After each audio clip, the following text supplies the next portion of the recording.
What's up, everybody? I'm Mike, and this is my daily driver. And so is this. Kinda.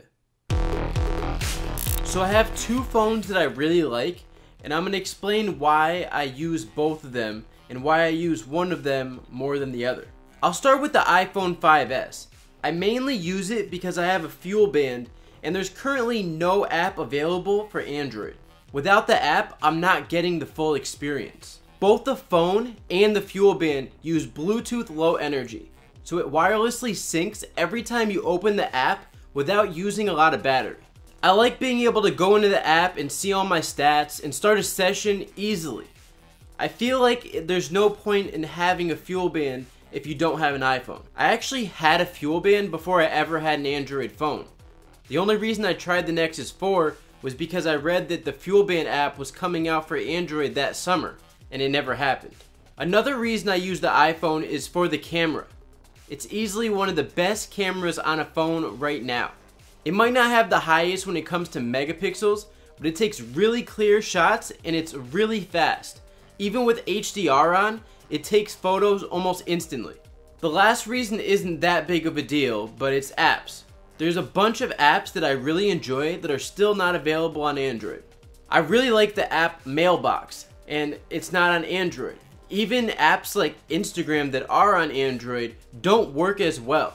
The interface is older than the one on the iOS, and I could take a picture on a DSLR and upload it from my iPhone and from an Android phone, and the iPhone one will come out better. It's something to do with the settings that the iPhone just can produce better images in that app.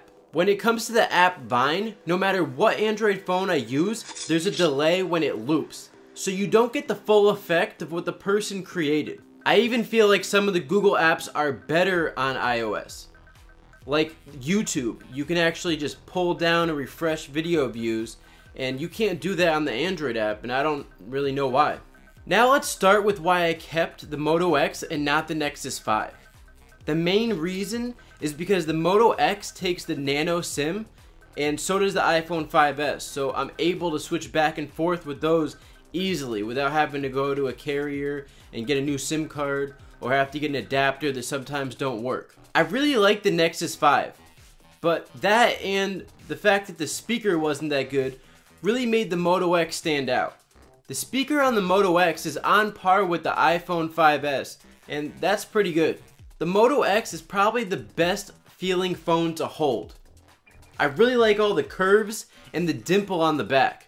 The Moto X and the iPhone 5S are not that different in size overall, but you'll notice that they were able to put a 4.7-inch screen in the Moto X and only a 4-inch screen on the iPhone 5S. Touchless control has worked really well for me. Even if I don't have my SIM card in my phone, I still use it to set alarms, and it's very convenient when you're in the car. I can control music, call people, and text people without having to take my eyes off the road or my hands off the steering wheel. Active display is an amazing feature. I wish every phone had it. Just being able to take your phone out of your pocket and get a quick glance of the time and any notifications you missed without having to press a button is awesome. And the fact that it's an AMOLED display means it doesn't even waste that much of your battery. Oh yeah, and battery life? That's one of the main reasons I still use this phone. If I'm going to be gone for like a full day, I'm definitely going to grab this phone over the iPhone. This phone easily gets 24 hours of battery life. And if I'm not on it all the time playing games and stuff, I can usually get 48 hours. And obviously the Moto X being an Android gives you all the customization that we love, and it's been getting updates really fast. If there was a fuel band app available on the Google Play Store, I'd probably use my Moto X all the time. The only time I would use my iPhone is if I was going to go somewhere that I knew I wanted to take a lot of pictures. No phone has everything, and no phone probably ever will. There's always going to be something missing. If this video helped you out at all, please leave a thumbs up, and don't forget to subscribe so you know when I have a new video. See you guys next time.